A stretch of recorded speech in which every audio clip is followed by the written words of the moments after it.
Şimdi bütün bunların yanında, söz demek istiyorsunuz? Tamam. Bütün bunun yanında dərdimizə biraz da duz çəkdim, dayı da coşur yani.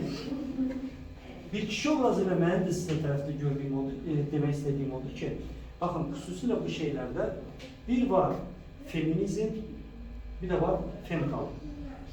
Biz obrazda feminizm, feministler.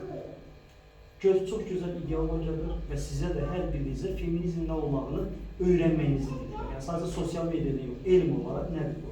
Feminizm budur ki, bu hayatta kişilerin yeri olduğu gibi hanımların da yeri var. Her bir şey. Düzdür. Femkalık nedir?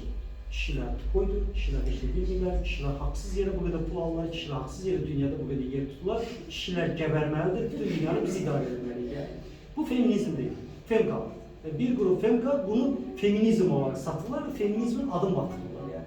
Burada benim size demek sözüm oldu ki, siz böyle şirkete, heyete gelende ne var da bütün kişilere bak, belə bakmayın.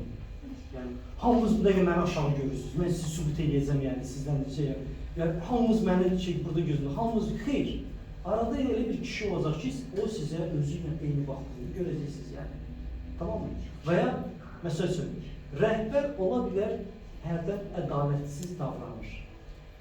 Kişiyə də, kişi işçiyə də, qadın işçiyə də.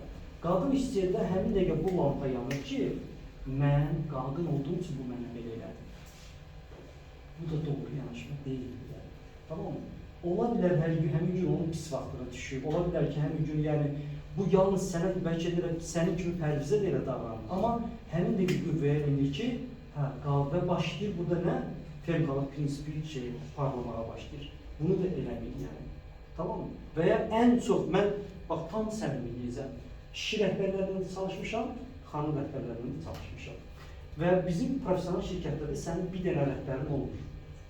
Operation üzrə bir dənə rəhbərin var, keyfiyyət üzrə bir dənə rəhbərin var, filan development üzrə bir dənə müxtəlif rəhbərlər var. Və bu rəhbərlər hər biri sənə bir tapşırıq verir. Düzdür. Və sən də bir işçi olarak hamısını məmnun etməyə çalışırsan. Onun da işini görürsən, bunun işini o sənə zəng edir ki, tərz durumlar nə yerdə? Deyirsən ki, filan şey deyirəm, hələ ki, əlində bu işlə var falan, ha tamam. Tamam deyir, anlayır, düzdür. Amma götürür bir xanım rəhbəri, xanım rəhbəri deyir ki, biz bunu elə tutar ki, bax gördük, sadəcə obyektiv deyirəm. Amanın günü deyim ki, mən hələ sənin işini görə bilmirəm, çünki əlimdə başqa iş var. Həmin də nə yazdı? Sırf qadın olduğum üçün pərviz mənim tapşırığımı yerə vurdu.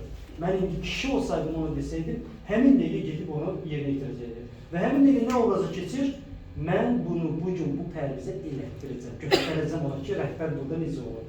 Və başlayır məni 2 dəqiqə bir pərviz nə oldu, pərviz nə oldu, pərviz nə oldu, pərviz nə oldu. Bax, bu sənin işçi obrazında gözdən salır. Gör ki, sən ədalətli davranmırsan, ortaya nəyi salırsan, cinsiyyəti salırsan yəni.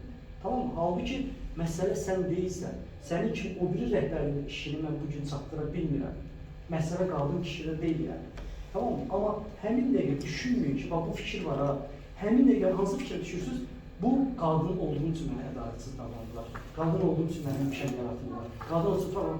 Bunu bir düşünün, doğrudan mı elədir? Yəni hamıya, bütün kişilərə o obrazla yanaşmıyor ve bütün rəhbərlərə də aralarında elə kişilər görəcəksiniz ki, elə deyil və onlar da o birilərin bağına getməsinlər yəni. Bu zaman siz nə kimi görmüşsünüz? Feminizm demirlər, femka kimi görmüşsünüz yəni.